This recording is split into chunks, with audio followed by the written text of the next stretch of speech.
Okay နော်နေ့ရက်လေးတွေဒီနေ့3လေးတွေပြီးတော့နေ့ရက်လေးတွေမိမယ်ဟုတ်လားနေ့ရက်ကိုဘယ်လိုခေါ်လဲ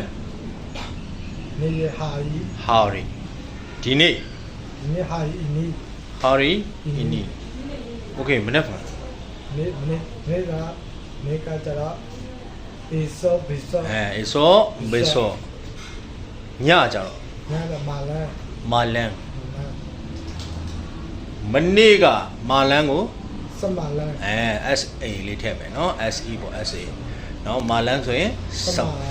နော်စမာလန်ဆိုရင်ဘာတော့မနေ့ကတမြန်မနေ့က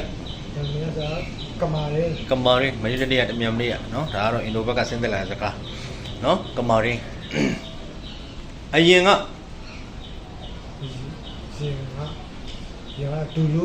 လူလူအရင်ကငါသွားတယ်လူလူပဲငါသွားတယ်လေငါဆိုတာစာရဒူလူအရင်ဆုံးရှင်းမှာထားမယ်ဒူလူဆာယာပရကီအရင်ကငါသွားခဲ့တယ်ဆိုရင်ဒူလူဆာယာဆူဒါပရကီโอเคနော်ဒူလူဆိုတာဘာကိုပြတာလဲအရင်ဆိုတော့အချိန်ကိုပြရမှာဟုတ်လားနော်အဲ့ဒီအချိန်ပြတာလေးဆိုရင်စာကြောင်းရဲ့ရှေ့ဆုံးမှာထားရတယ်သို့မဟုတ်နောက်ဆုံးမှာထားလို့ရတယ်โอเคပြန်ပြောအောင်အရင်ကငါသွားခဲ့တယ်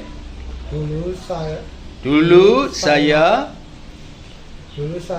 ဆူဒါပရကီဒူလူဆာယာဆူဒါပရကီနော်ဒူလူဆိုမှတော့အရင်ကငါသွားတယ်ဆိုတော့ဟုတ်လားဆူဒါလေးထဲတော့ပို့လာတာပေါ့ဒူလူဆာယာဆူဒါပရကီလားနော်ဖော်ပြတာဒီလိုလေးတွေသုံးပါโอเค